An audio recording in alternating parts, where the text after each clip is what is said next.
Os chinelos encantados. Era uma vez um menino chamado Guilherme, que vivia com a mãe no sopé de umas colinas altas. Não havia ninguém no cimo, pois dizia-se que os anões viviam lá em grutas e ninguém gostava de caminhar na encosta ensolarada. A mãe do Guilherme dizia-lhe muitas vezes para não passear nas colinas e para ter cuidado com qualquer coisa estranha que visse, porque podia ser encantada. Mas o Guilherme não ouviu nada e não tinha medo nenhum de anões nem de gigantes, nem pensar. Um dia foi procurar morangos silvestres no sopé das colinas. Era difícil de encontrá-los, mas quando estava prestes a desistir, viu de repente, numa zona ensolarada, um pouco acima, onde tinha a certeza que encontraria alguns. Para lá chegar, teve de atravessar um terreno muito pantanoso e, caramba, quando deu por isso, estava a afundar-se. O Guilherme descalçou rapidamente as botas pesadas que estavam presas na lama e saltou para um tufo seco de erva. Que maçada! Exclamou ele. Perdi as botas. Se não tiver cuidado, vou ficar com os pés cheios de espinhos. Então viu uma coisa estranha. Numa pedra plana e seca, mesmo à sua frente, estava um par de chinelos vermelhos com fivelas de prata. O Guilherme olhou para eles surpreendido. A quem poderiam pertencer? Procurou em volta, mas não viu viva alma. Está aqui alguém? Gritou o Guilherme bem alto. De quem são estes chinelos? Mas não houve resposta. O Guilherme olhou novamente para os sapatos. Seria uma pena não os levar emprestados quando não tinha nenhuns. Não os sujaria. Iria apenas usá-los para chegar a casa e depois tentaria descobrir quem era o dono. Então pegou nos chinelos e calçou-os. Serviam-lhe na perfeição. O Guilherme achou-os muito bonitos. Levantou-se e experimentou-os. Sim, podia realmente ter sido feitos para ele. É melhor eu descer a colina, pensou de repente. Vim até muito longe e a mãe diz-me sempre para não o fazer. Virou-se para descer, mas, para sua surpresa, os seus pés caminhavam para o outro lado. Sim, subiram a colina em vez de descer. O Guilherme não podia acreditar. Estava a tentar descer a colina e não conseguia. Tentou obrigar os seus pés a virarem-se, mas não adiantou de nada. E eles simplesmente recusavam-se a obedecer-lhe. Oh não, exclamou o Guilherme, por que calcei estes chinelos? Devia ter adivinhado que eram mágicos. Tenho de ir aonde me levam, suponho. Mas será que consigo descalçá-los? No entanto, os seus pés não pararam de andar durante tempo suficiente para que ele tentasse, por isso teve de ir. Os seus pés subiram a colina por um caminho íngreme até uma pequena porta amarela na encosta. Quando se aproximou, a porta abriu-se e um pequeno anão, vestido de vermelho e amarelo, olhou para o exterior. Sorriu quando viu o Guilherme. Ah, então os meus chinelos apanharam-te finalmente alguém. Boa! Não tenho direito de preparar armadilhas como esta, retorquiu o Guilherme irritado, enquanto os seus pés o levavam para o interior da casa. Tira estes chinelos dos meus pés imediatamente. Oh não, meu bom rapaz, disse o anão rindo. Agora que te apanhei, vou ficar contigo. Não adianta tirar os chinelos, estão presos por magia, e só a magia conseguirá tirá-los. Então o que vai fazer comigo? Perguntou o Guilherme. Quero um moço de recados, respondeu o anão. Faço muitos negócios com bruxas, feiticeiros e gigantes. Envio-lhes todos os tipos de feitiços e encantamentos. E quero que alguém os entregue por mim. Não vejo porque deveria trabalhar para si, repostou o Guilherme. Quero ir para casa. Como te atreves a falar assim comigo? Gritou o anão furioso. Vou transformar-te num sapo. Está bem, disse o Guilherme com um suspiro. Mas vou fugir assim que puder. Não enquanto tiveres esses chinelos calçados, disse o anão com um sorriso. Eles irão sempre trazer-te para junto de mim, não importa onde vás. Pobre Guilherme, teve de começar no seu novo trabalho imediatamente. O anão embrulhou uma estranha florzinha azul num papel amarelo e disse ao Guilherme para levá-lo à bruxa Úrsula. Os chinelos partiram imediatamente e, a resfolgar, o Guilherme subiu ao longo da colina, onde encontrou uma pequena casa em ruínas. Da chaminé saía fumo verde e de dentro vinha uma voz a cantar alto. Era a bruxa a cantarolar um feitiço. Entre, disse ela quando o Guilherme bateu à porta. Ele entrou e encontrou a bruxa Úrsula a mexer uma grande panela preta sobre uma pequena fogueira. Cantava estrofes de palavras mágicas e o Guilherme ficou de boca aberta a observá-la. Por onde é que estás a olhar boquiaberto, seu Palerma? Perguntou a bruxa impaciente. Não sou Palerma, exclamou o Guilherme. Só nunca tinha visto água fervente a libertar vapor verde. Então és um Palerma, retorquiu a bruxa. Afinal, o que vieste aqui fazer? Venho da parte do anão lá embaixo, respondeu o Guilherme. Ele mandou-lhe isto. Estendeu o pequeno pacote amarelo e a bruxa agarrou-o com avidez. Ah, o feitiço que ele disse que me daria. Boa! O Guilherme queria sentar-se a descansar, mas os chinelos encantados levaram-no para fora de casa e obrigaram-no a ir colina abaixo outra vez. O anão Bomburo esperava por ele com uma pilha de pequenos pacotes para entregar. Ouça lá, disse o Guilherme com firmeza. Não vou levar isto tudo. Quero descansar. Pois, não vai ser possível, respondeu o anão. Quero que estes pacotes sejam entregues. Este vai para o feiticeiro Conjura Feitiços, este para o anão Dranville e este para o gigante Rum Rum. Mas não sei onde eles vivem, queixou-se o Guilherme. Não importa, disse o anão Bombur. Os chinelos encantados vão levar-te até lá. E assim aconteceu. Foi muito estranho. Primeiro levaram-no a um pequeno bosque, no meio do qual havia uma torre muito alta, sem porta. Um pequeno cartaz dizia: Conjura Feitiços, feiticeiro. Que engraçado, disse o Guilherme olhando em volta. Não há entrada. Bateu na parede da torre. Entre, entre, gritou uma voz. Como? Perguntou o Guilherme. Não há porta. Ora bolas, esqueci-me de voltar a colocar a porta, exclamou uma voz grave lá dentro. Volta a porta!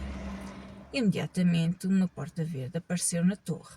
O Guilherme olhou para o elo atónico. Então abriu-a e entrou numa pequena sala redonda, onde o velho curvado estava sentado a ler um livro enorme. A sua barba era tão comprida e espessa que se espalhava por todo o chão. O Guilherme precisou de ter cuidado para não a pisar. Aqui tem, disse ele, é um pacote do anão Bombur. O Guilherme entregou o pacote ao velho e foi-se embora. Para sua surpresa, a porta desapareceu assim que ele saiu. Muito estranho. Os seus chinelos encantados não o deixaram demorar-se.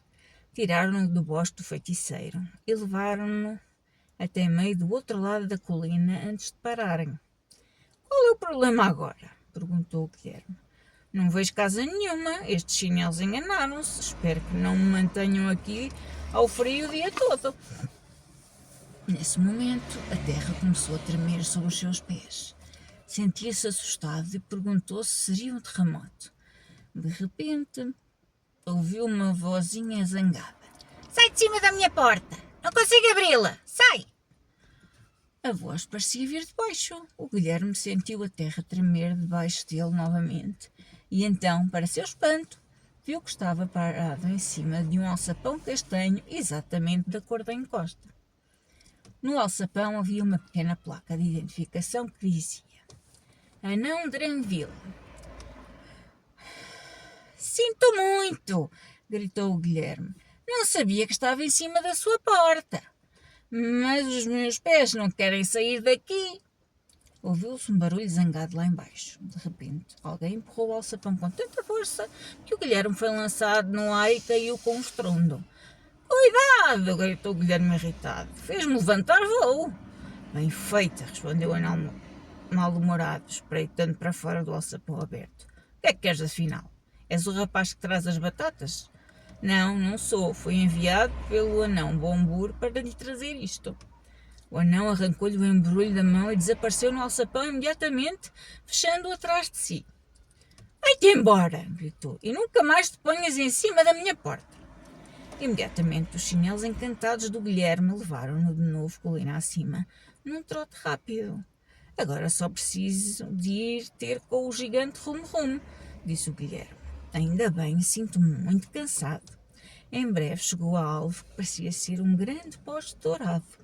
Ao aproximar-se, viu que era uma escada dourada muito comprida, que se erguia rumo ao céu e entrava numa grande nuvem negra. Os seus pés começaram a subir a escada e, caramba, foi muito difícil. Antes de chegar lá acima, sentiu muita vontade de descansar, mas os chinelos encantados não pararam, continuaram a subir. Depois de muito tempo, Guilherme chegou ao topo, olhou em volta e viu um palácio extraordinário, que parecia feito inteiramente de névoa. Isto não parece ser a casa de um gigante, murmurou o Guilherme. É suficientemente grande, mas não parece suficientemente forte. É tudo tão macio e nevoado. Mas o gigante vivia mesmo ali.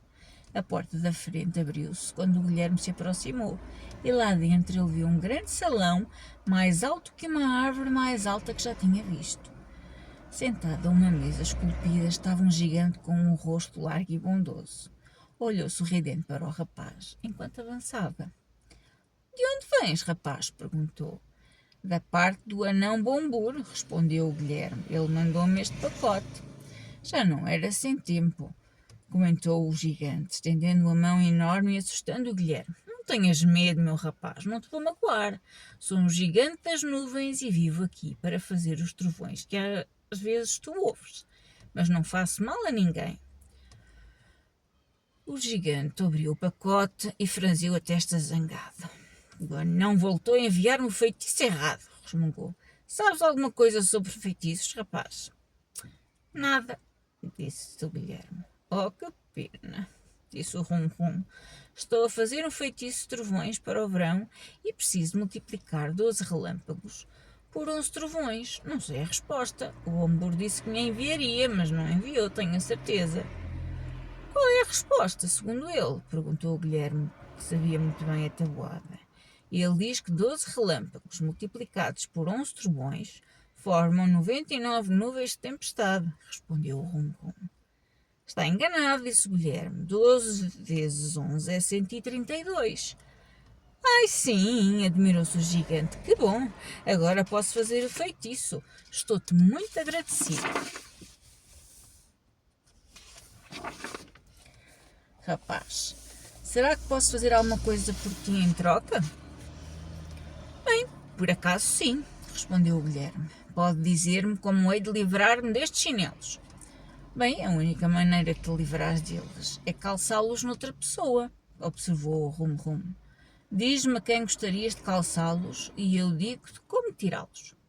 Gostaria de fazer com que aquele horrível anão Bombur os calçasse e mandá-lo para a lua, exclamou o Guilherme. Riu-se o gigante. É a melhor piada que já ouvi em anos. Isso era bem feito para ele. Agora ouve. Espera até o anão estar a dormir, depois coloca estas pedrinhas nos teus chinelos. Vais descobrir que consegues logo descalçá-los.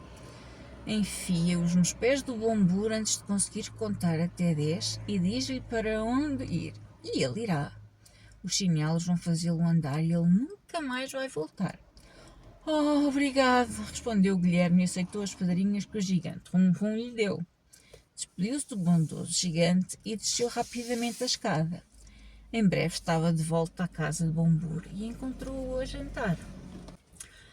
O anão atirou ao rapaz uma côdea embebida em molho e disse-lhe que, assim que terminasse de comer, teria de fazer mais recados. Vou dormir agora à minha cesta, disse ele, deitando-se no sofá. Acorda-me quando acabares de lavar a louça. O Guilherme estava demasiado excitado até para comer a côdea. Assim que ouviu o Bombur a ressonar, enfiou as pedrinhas mágicas nos chinelos. Saíram com a maior facilidade possível e, contente, ele correu para o anão e assim que descalçou os chinelos, o Guilherme começou a contar. 1, 2, 3, disse ele enquanto começava a enfiar os sapatos nos pés do Bombur. Para seu horror, os pés do anão eram demasiado grandes, tinham o dobro do tamanho dos do Guilherme. O que poderia fazer? 4, 5, 6, 7, 8, 9, continuou ele a contar em desespero, pois os sapatos não caberiam nos pés do anão. E então, no último momento, o Guilherme teve uma ideia.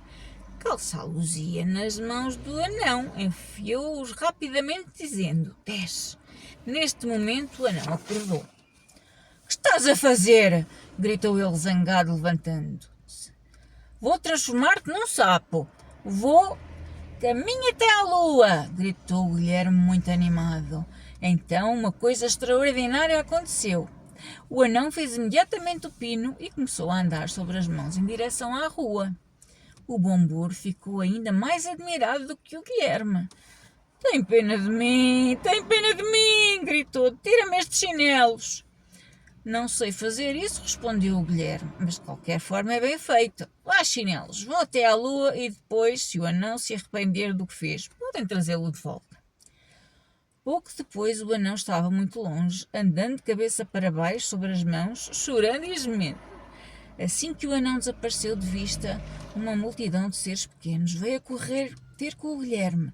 Vestiam túnicas vermelhas e verdes e tinham rostos felizes. Somos os castanhinhos da colina, disseram eles, e viemos agradecer-te por castigares aquele anão horrível.